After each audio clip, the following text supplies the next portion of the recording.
Après la mort de Khamenei, une chose est largement discutée. Qu'est-ce que l'Iran fait exactement pour que ses drones réussissent même à contourner les systèmes de défense aérienne américains et à attaquer dans toute la région du Golfe? Par exemple, récemment, l'Iran a mené une frappe contre l'une des plus grandes raffineries de pétrole de Saudi Aramco. Après cette attaque, la raffinerie a dû être fermée pendant un certain temps. En plus de cela, des informations ont également émergé selon lesquelles l'Iran aurait essayé de cibler des avions de chasse américains avec plusieurs drones. Au milieu de cette confusion, le système de défense aérien du Qatar s'est aussi trompé et a accidentellement ouvert le feu sur 3 avions de chasse américains.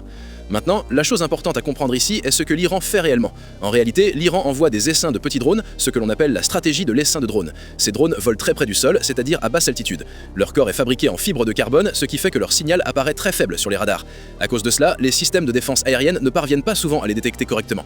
La chose la plus intéressante est que ces drones ne sont pas très chers. Un seul drone peut être fabriqué pour environ 20 lakhs de roupies. C'est pourquoi l'Iran ne lance pas seulement 1 ou 2 drones, mais plusieurs drones en même temps.